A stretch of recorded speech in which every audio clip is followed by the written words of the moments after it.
We're here with West Liberty University head football coach Roger Wildlife following the Hilltoppers' 45-44 overtime loss to Fairmont State this afternoon. Coach, if you would just give us your thoughts following the contest. Good college football game if you like offensive football. It's got to have been close to 1,300 yards of offense. Both defenses did struggle at times and played well at times. We had our own opportunities to control the outcome and didn't take advantage of the situations that were presented to us.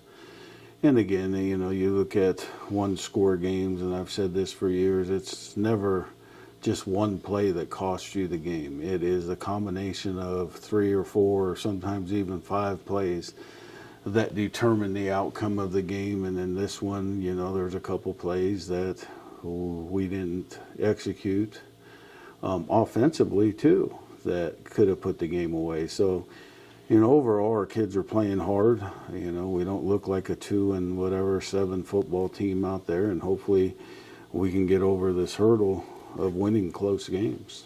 You look at it, you said some missed opportunities for the offense. You finished 2 of 4 on fourth down, a couple of super close spots, and also just 3 of 6 in the red zone. So some missed opportunities there as well.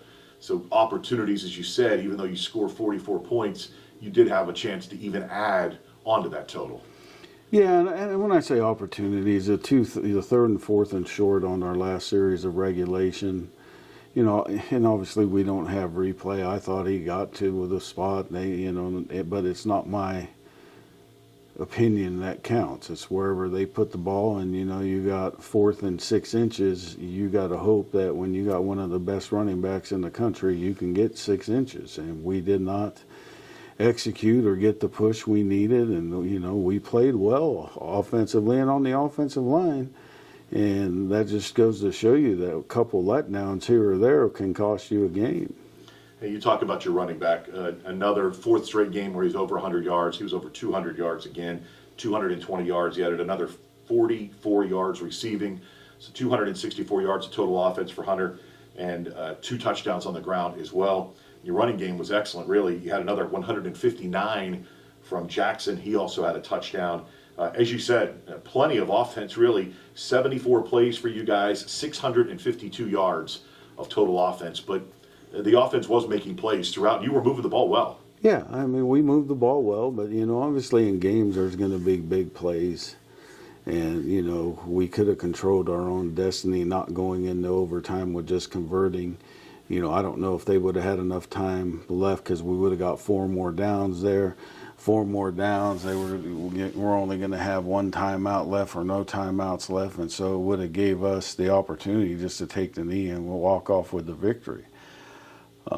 But as in life, sometimes things don't work out. And, our players are playing hard. And I think that's the maturity factor from, some younger kids playing. I think they understand.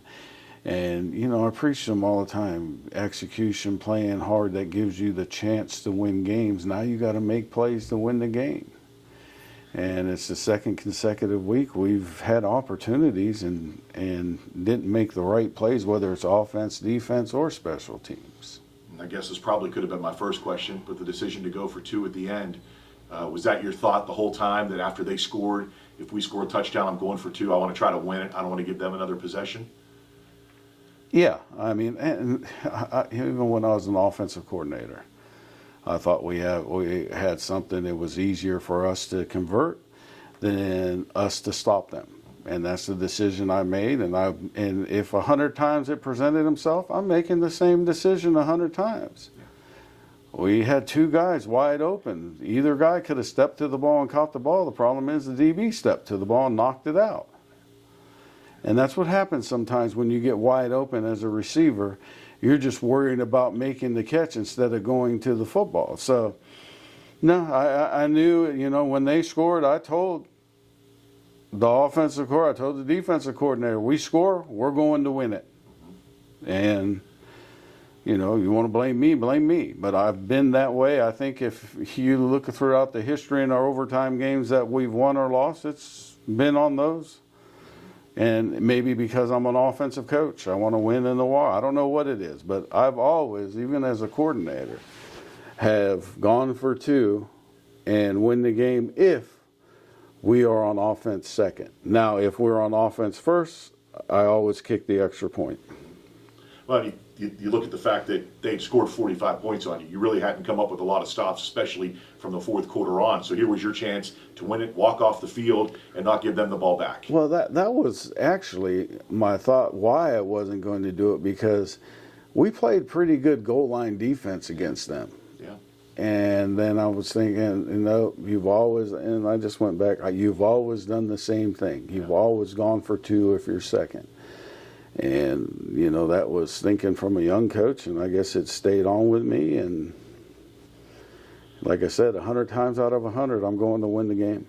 You talked about big plays, and unfortunately, defensively, they had those two huge long runs by Farrow. One was a 75-yard run, and another was an 80-yard run. He finishes with 277 yards, but more than half of his yardage came on those two big plays. Just missed tackles or missed assignments? Yeah, I mean, he's a good runner, and, we were taking some chances, playing man-to-man, not playing zone. Some kids didn't have their head turned watching their man, but on both of the long runs, we had opportunities to tackle them and missed the tackles.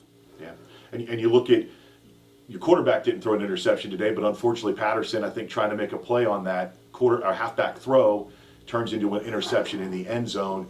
And so only one turnover, but again, you guys really have limited those turnovers here the last, I think, 4 to 5 games now. Yeah, and, I can get some sleep at night knowing that, Tay takes care of the football, and that is going to give us an opportunity to win. Now, we still have to make the plays to win the game. And that's why he's in there, because he's taking pressure off Hunter, because he takes off and runs. And, that's why you look at the matchups we had receiver-wise. Early we were going to Hurst. Well, they started playing the over-the-top coverage to Hurst and then put their best corner on Hurst.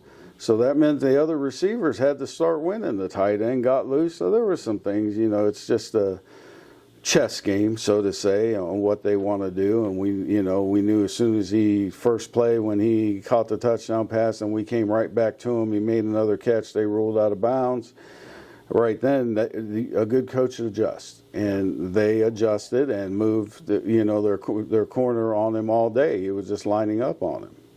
You talked about Jackson. I mean, another outstanding performance from him. 14 of 20 through the air, no interceptions, 256 yards, 2 touchdowns, and then on the ground another 17 carries for 159 yards and another touchdown. So 415 yards of total offense and 3 touchdowns today out of your quarterback.